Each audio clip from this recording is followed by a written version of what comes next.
Selepas kemunculan Ultraman 3 pada tahun 1996 yang menandakan juga bahawa bermulanya era baru dalam dunia Ultraman iaitu era Heisei, pada tahun 1997 muncul Ultraman terbaru iaitu Ultraman Dyna. Di dalam siri ini, watak utamanya yang bernama Shin Asuka sedang berlatih bersama rakan-rakan sepasukannya daripada pasukan keselamatan Super Guards di angkasa lepas. Kemudian, mereka tiba-tiba diserang oleh berbola-berbola misteri yang tak tahu datang dari mana. Serangan itu menyebabkan kapal terbang milik kawan-kawan Shin Asuka telah ditembak jatuh. Shin Asuka berasa sangat marah dengan tindakan berbola-berbola misteri itu, lalu dia pun menyerang balas semula. Tembakan daripada Shin Asuka mengenai beberapa berbola misteri yang akhirnya jatuh terhempas dan meletup. Tapi tindakan Shin Asuka itu telah menyebabkan kemarahan berbola-berbola misteri yang lain. Berbola-berbola ni aku sebut banyak kali dah, macam berbola daging, berbola ayam, berbola ikan ni. Serangan balas daripada berbola misteri terhadap Shin Asuka telah menyebabkan jet Shin Asuka ditembak jatuh. Tapi muncullah Shin Asuka berjaya keluar daripada kapal terbangnya. Tapi itulah, dia keluar pun dia still ada dekat angkasa lepas dan menyebabkan nyawanya terancam.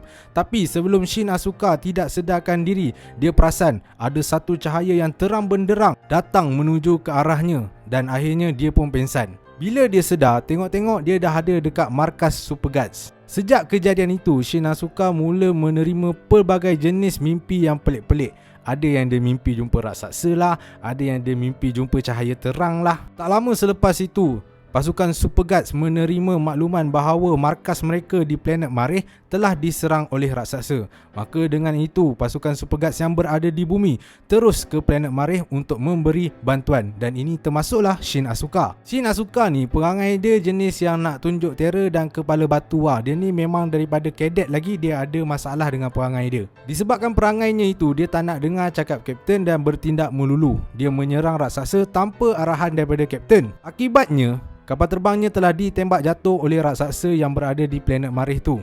Kapal terbangnya terhempas tapi tak meletup. Dalam kapal terbang tu ada Shin Asuka dengan kawan dia, tapi kawan dia pengsan dan Shin Asuka masih hidup. Shin Asuka pun keluar daripada kapal terbang dia dan cuba menyerang raksasa tu menggunakan pistol. Mana maunya nak kalahkan raksasa guna pistol, bunyi piu piu piu piu. Kulit raksasa pun tak boleh tanggal Lepas tu, tanpa disangka-sangka, tiba-tiba je Shin Asuka perasan badan dia jadi bercahaya dan kemudian dia berubah menjadi pahlawan gergasi.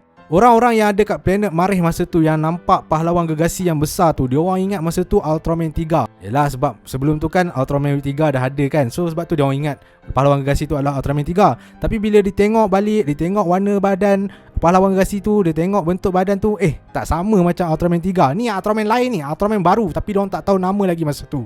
Pahlawan gergasi tu akhirnya berjaya mengalahkan raksasa yang cuba merosakkan markas Super Guards di planet Marih.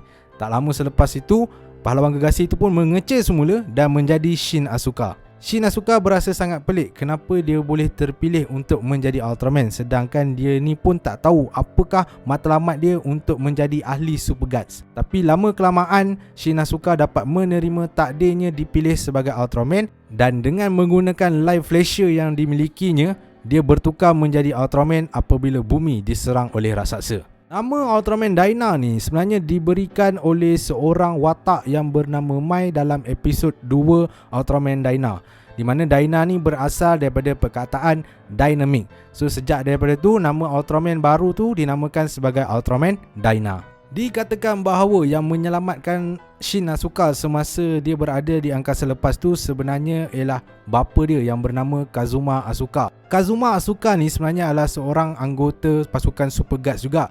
Dia telah mengikuti satu eksperimen di angkasa lepas sehinggalah dia tiba-tiba termasuk dalam satu dimensi yang berbeza dipanggil sebagai dimensi cahaya. Dan di dalam dimensi cahaya tu, Kazuma Asuka telah berubah menjadi Ultraman Dyna. Kemudian, apabila dia menyedari bahawa anaknya Shin Asuka menghadapi masalah di angkasa lepas, dia pun memunculkan diri dalam bentuk cahaya dan bergabung dengan Shin Asuka yang akhirnya mereka berdua menjadi Ultraman Dyna.